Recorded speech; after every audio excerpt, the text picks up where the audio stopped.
Warning. The following podcast is utter nonsense and may cause agoraphobia, kleptomania, insomnia, and oppositional defiance disorder. We are required by law to provide you with this disclaimer for hazardous materials.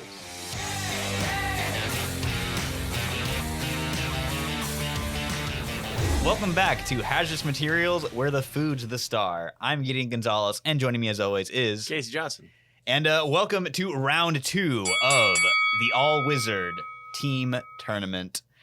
Not really much of a tournament, but we're creating super teams. We're having them clash. We're asking your opinions. I work really hard on these little graphics. It's going to be a good time. So in case you didn't see our prior episode on this, where Casey created a team of Marvel heroes, and I created a team of villains to counter them.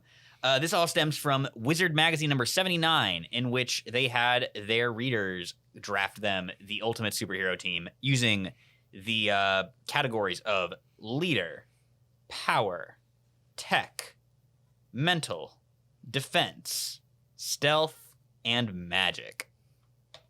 So as last round, we did Marvel heroes for Casey and villains for me. We will now be doing DC heroes for me and a corresponding Legion of Doom to counter them from Casey. I'm looking forward to being on the bad side this time.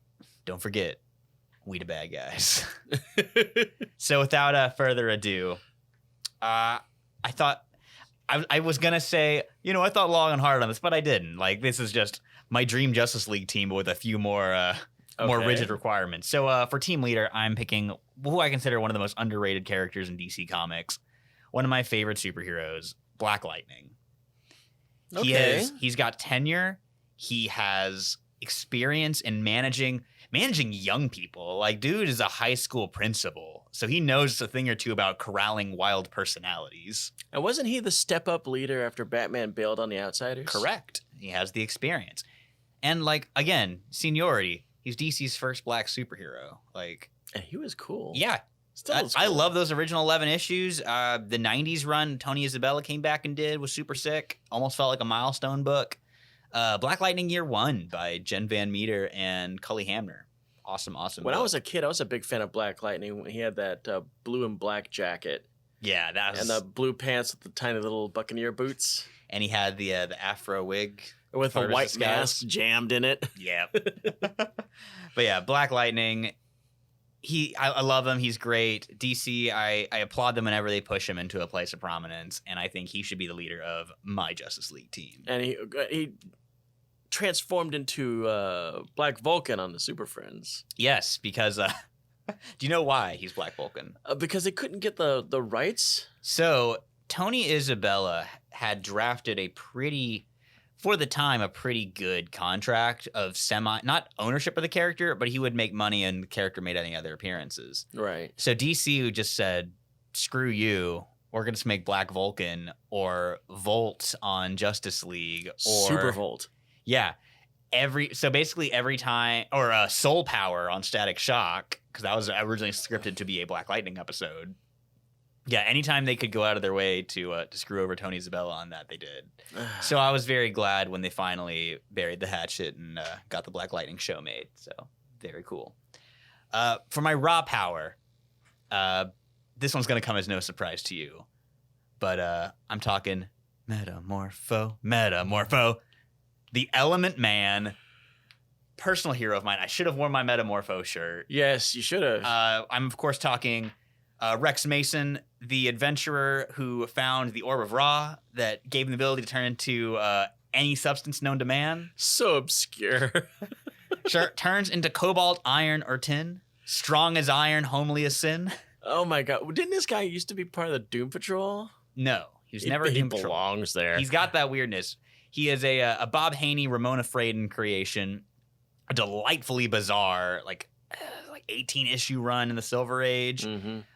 Palled around with the Justice League, popped up in Brave and the Bold in his initial appearances. So team and yet another... An outsider. Exactly. Yes. You got an outsider team going on here. Well, you going to pull Halo out of your butt now? Don't get too married to the outsider team. That's all I'm saying.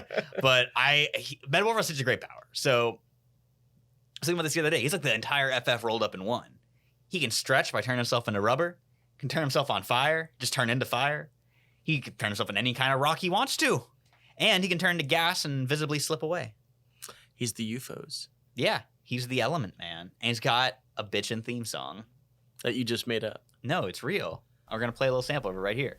Metamorpho, metamorpho, metamorpho, metamorpho. This is the story of the Element Man. Metamorpho, metamorpho. Starts out in old Egypt land. Metamorpho. That's madness. Metamorpho, metamorpho.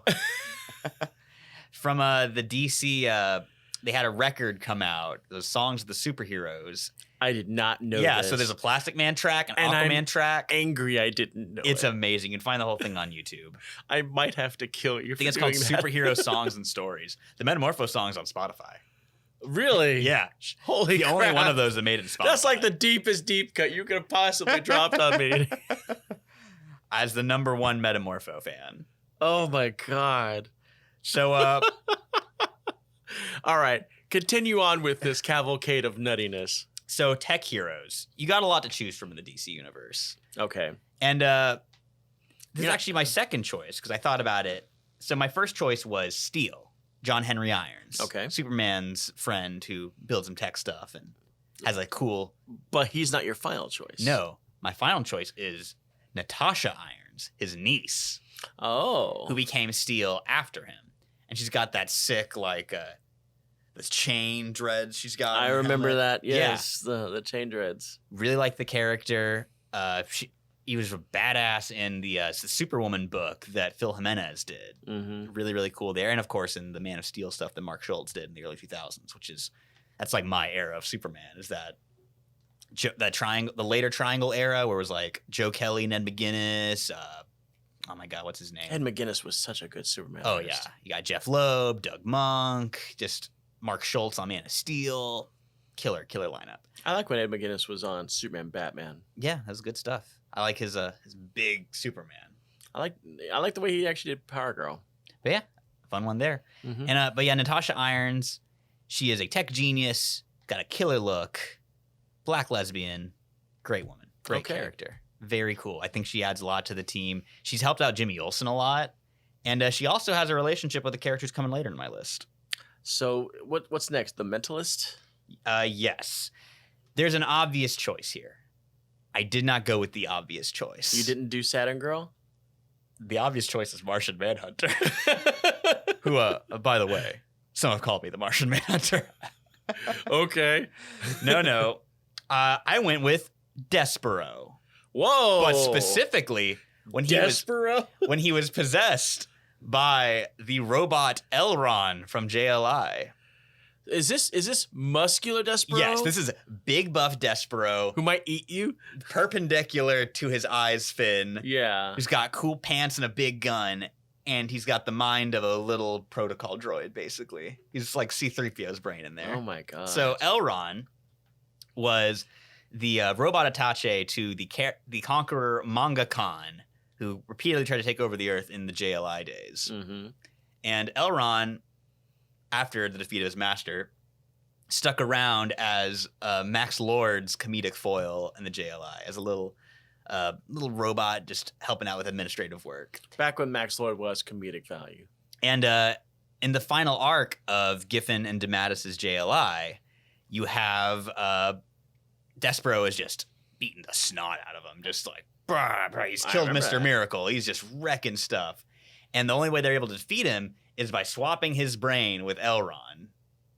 And so there's a great scene where Despero wakes up in Elron's body on like a farm because he's been knocked way the hell out. Mm-hmm. And he's like struggling to get back up, and you just see bam, and a farmer shot the little robot head off with a shotgun. Whoops. So there goes our boy Despero. Yeah, but then you had big beefy Despero as part of the Justice League for a hot minute. Well, I'm Still confused counts. though. Mhm. Okay, so Despero is a hero? This version of Despero, because it's Elron, but in Okay. Despero's body. Okay. So you've got this like administratively minded little robot, like C-3PO basically, with the body of a incredibly powerful psychic alien who also has guns the size of his torso. Remember that? Remember the old Despero was this goofy, skinny dude with the His little orange shirt and his horizontal fin. Yes, the peacemaker shape. Playing chess as the Justice League members slowly disappear. Oh, I remember that. Justice League #1 cover. That was old school. Yeah. So, a fun out of left field choice, I thought, for Mentalist. Just a bit. My defensive character should come as no surprise. He's my absolute favorite DC hero. Possibly, if I wasn't such a Spider-Man guy, he'd be my #1 comic book character, period. I'm, of course, referring to the greatest Green Lantern, Kyle Rayner. Because when it comes to defense, you can't do better than a lantern. Someone who can literally just make a wall the size of, like, an arena and just push everyone out. I think that Kyle Rayner is definitely a product of your generation. Oh, for sure. Yeah, and just as much as Hal is for me. He can make he can make pirate ships, fully manned pirate ships. Well, he's an artist. Yeah. He can make cool cars that he'd like fly around in space in. I always did enjoy the fact that each one of the Earth Lanterns did things differently because of their backgrounds. Yeah. You had John Stewart was an architect. Mm-hmm. You had Kyle, who was a cartoonist. And you had Hal, who was a moron. Leave Hal alone. So yeah, Kyle Rayner, he'll make cool, not just like flat walls to push him away. He'll make cool castle walls. Mm-hmm. He'll make some pirate ships so everyone can like huddle up in. He won't just make like a little bubble. He'll make like a cool bowling ball or an igloo or something. Like visual dynamism added to this team. Do you recall that Hal Jordan meme? Now that you got me thinking about Hal, where he's in that one recent animated movie. Get ready to keep the light show. Green Lantern's got this. And then exactly. And he just gets his ass handed to him by Darkseid backhands him. The two of them just jump on him and just like start machine gun punching him while he's on the ground. For once, the cheap animation that DC has used for a decade came in handy. It was hilarious. God's a visual. I love it. So yeah. The best Green Lantern, the Torchbearer. The Torchbearer. That's his name.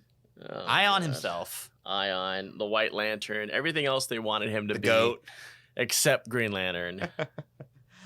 So that's my defensive player. He had the crappiest Green Lantern costumes. Go to hell and you die.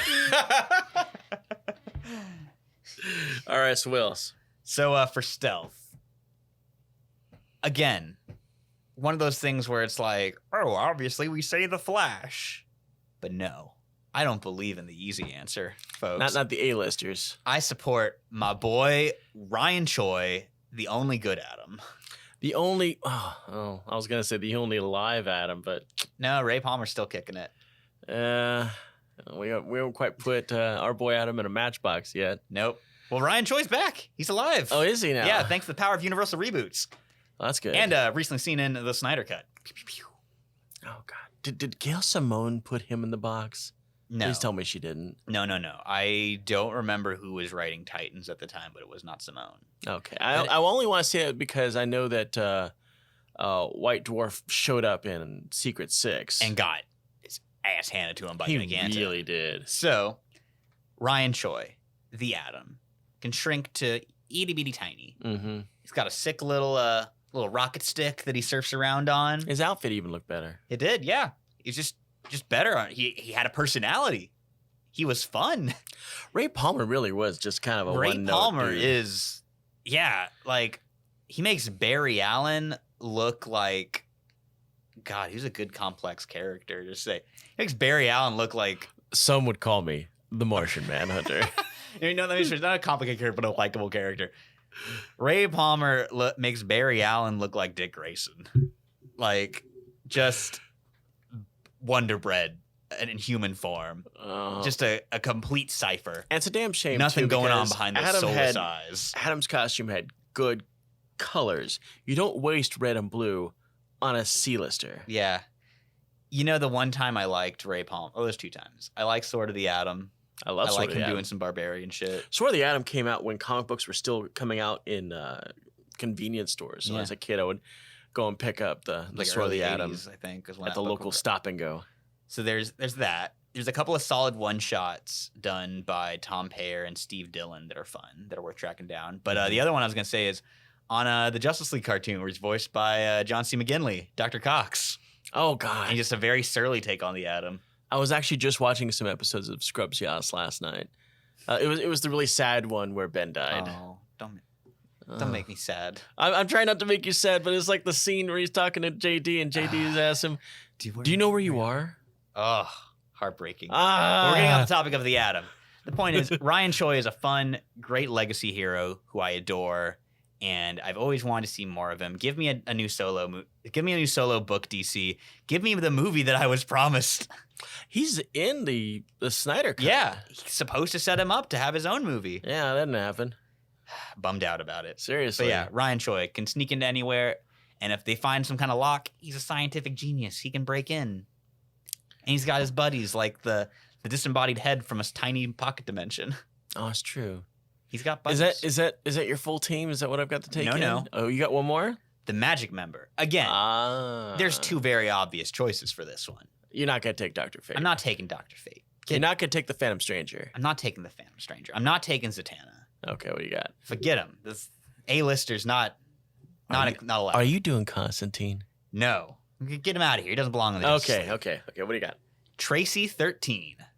Wow. Yes. Daughter of Dr. 13, the occultist who doesn't believe in the occult. So Dr. 13 is an old Bronze Age character. He was an investigative guy who would go around and debunk paranormal stuff, but it always was actually paranormal even when he gave the whole explanation. But they in the modern age, they gave him a daughter, Traci, who is a witch. And he still does not believe in the paranormal. My first exposure to Traci 13 was actually in HeroClix. I'm not surprised. She popped up in there. I'm like, who's this Black Alice character? Did I get the wrong dial? Why is Traci 13 on this? No clue, because it looks like Black Alice. Yeah. So Traci 13, really, really fun character. There was an excellent Tales of the Unexpected miniseries that was Brian Azzarello and Cliff Chang, I think, did it. That's really, really fun and meta. That's about Silver Age and Bronze Age characters being wiped out by crisis events and fighting to stay relevant. But I came to know Traci 13 through her appearances in John Rogers, Lila Sturges, Rafael Albuquerque et al.'s Blue Beetle series with Jaime. She was a love interest for Jaime. Mm-hmm. And I really fell in love with the character, really bummed out when DC almost never did anything with her again. But then she showed up in the Phil Jimenez Superwoman series as a love interest for Natasha Irons. See how it's all coming together now? See how you do. I'm building team dynamics here, people. I'm not just picking the most powerful guys. Not doing a deep scoop on the outsiders. I'm getting everyone who I love and think would bounce off each other well. And I have to say though together. that your choices are forcing me to make some real deep cuts. I want you to get creative on this. I've already got my magic person. I think it's just gonna blow your socks off when I pull it out too. So Traci 13, actually on the Young Justice cartoon now. She hasn't gotten to do a whole lot because the cast of that show is so absurdly big now. That It really is. I mean, they've got characters on there. I'm like, when did that person get into this? I love the show still. It's still great, but come on, guys. Like, we don't need to add 20 characters a season. You don't need to focus that much on We Halo. gotta pare down a bit.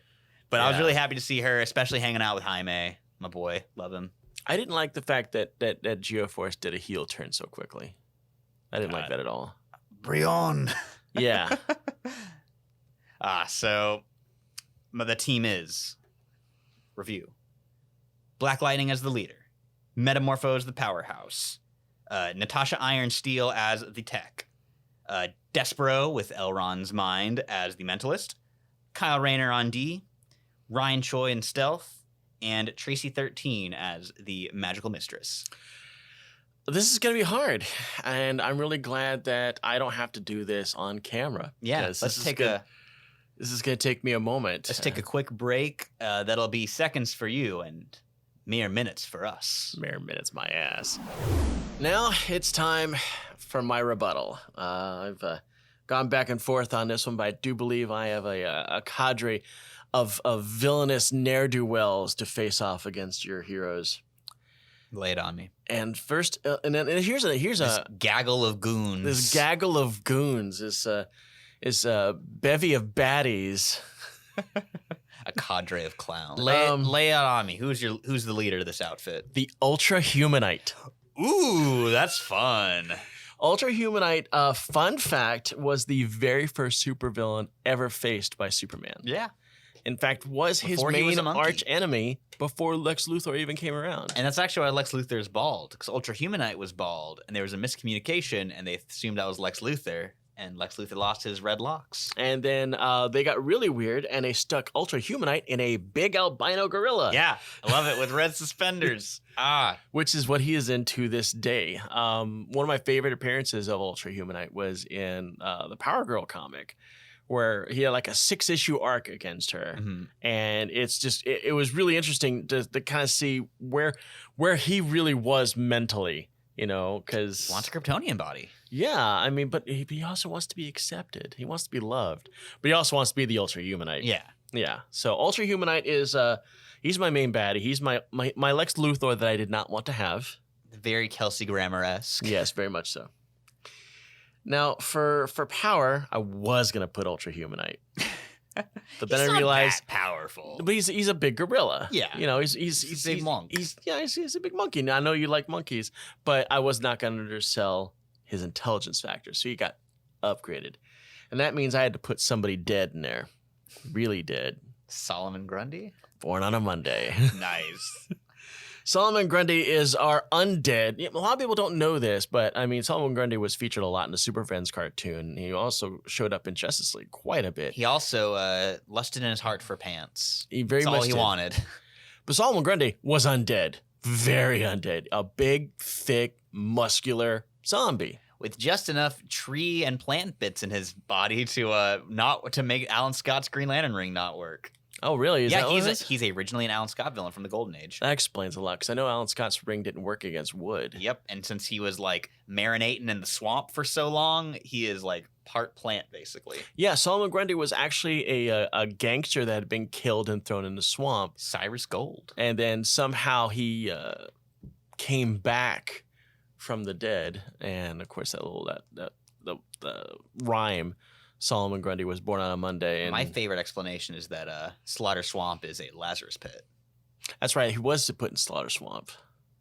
He was in the Super Friends Legion of Doom. Mm-hmm.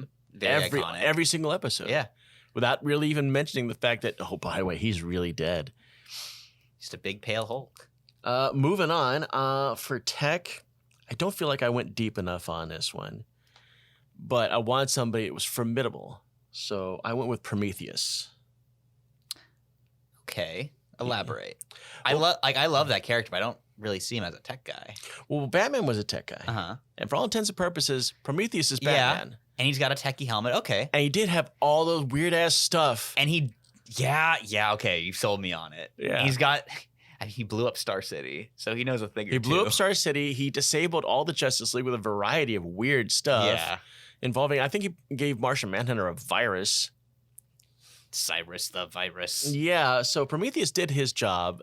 He didn't have to Lex Luthor it up, you know. Yeah, that's actually my Skeletor. Sorry. He's got his sick all white hair from being scarred as a child. Yeah, and he had the weirdest reverse Batman origin, where like his serial killer hippie parents, aka that wasn't True Romance. It was Natural Born Killers. Mm-hmm. Was essentially his parents, and they were killed off by the cop. And so then he was scarred for life. He had to go find this cop vengeance against this cop, which he eventually finds and does kill.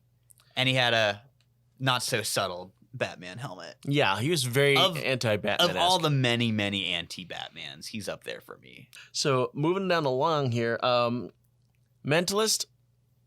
Everyone is going to know this one because of the recent movie, but I went with Max Lord. Yeah. A good choice. Max Lord did some serious damage. And he's got some beef with my mentalist pick, Elron. Yeah, to go back. I figured that was a good way to kind of like that. Join them up. But yeah, Max Lord, not only did he kill Blue Beetle, beloved Blue Beetle, in the ugliest of fashions, bullet in the dome, which you got to see. He also corrupted and framed a lot of DC heroes because getting your brain. I'm curious how this fight plays out because on the one hand, it's Despero. On the other hand, he's already not super mentally stable given that he's got a little robot brain. So and his Max Lord is his beloved Max Lord, pal. Yeah, his beloved pal, and also a pretty vicious psychic guy himself. Oh, that'd be an interesting one. It's gonna be an interesting fight. Yeah, I'm looking through like some of the older ones. I'm imagining the fights like Black Lightning versus Ultra-Humanite. Like maybe Ultra-Humanite's got something to negate lightning. Maybe just his like gorilla density makes him a little less susceptible to electric shocks. Or Metamorpho, like he can do whatever he wants. Grundy's a zombie. He can keep throwing himself at him. Fun thing. Villains are not really big on defense. It's very hard. Yeah, to find a villain defense. So I had to get creative, and I went with Dr. Polaris. Ooh, and a Green Lantern villain to boot. I thought that was good. I mean, you can't go wrong with magnetic powers. Yeah. And Dr. Polaris is really villainous. Are we talking cool Galactus helmet? Yes. Or are we talking magnet helmet? Not the magnet helmet. We're talking the Galactus helmet, the most recent one. He actually looks pretty cool these days, but he's still like, seriously, Dr. Polaris. I was like, you don't know what I can do. Let me just wrap this up for you. And then he wraps you up in steel. Exactly. Dr. Polaris is basically Magneto with a thug mentality. Yeah. He can do the job. He's a doctor. Not a very good one. No, I think that Max Lord is going to bring in Dr. Polaris to kind of, keep the heroes at bay. Polaris has some mental instability issues himself because I'm not sure how well it's aged. I need to revisit some of my early 2000s DC stuff, but I remember part of the attempt to like update him, they made him bipolar. Yeah, I saw that. Like a polarity pun, which I think is a little insensitive, but I think in the past 20 years that's kind of faded. Yeah, but he's still got an edge to him. Yeah, because not a lot of people expect a whole lot from him. And who can forget his certainly most memed appearance when he asked Lex Luthor if he washed his hands in Justice League. No, 'cause I'm evil. So yeah, Polaris and Kyle got beef. They've thrown down before. I do remember that pretty regularly back in Kyle's Lantern days and his JLA days. A good choice. Who you got for stealth? For stealth, I went with. I had to. You know how much I love this book and how much I love Gail Simone. I went with Ragdoll. Oh, that's an interesting pick. Thank you. I like that. That's good. I thought you'd appreciate. That's neat. Yeah, that's a great stealth pick. Yeah, for people that may not know Ragdoll, watch some episodes of Flash. He's actually in there, and he's played by a contortionist. Yeah, played by a very good contortionist. He's not as deep as the character is in Secret Six. He's more malicious in the Flash than he is in real life. In real life, he's kind of insane.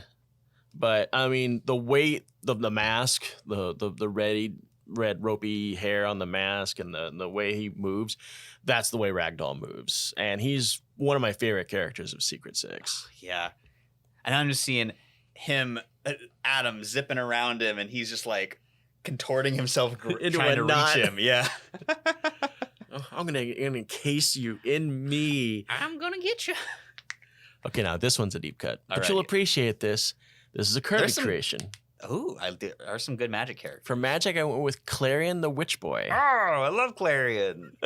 I just watched the Batman animated series episode with him and Etrigan. Oh, is that the one where he's in like that the airport hangar fighting off against the police? No, it's the one where or is that a Young Justice episode?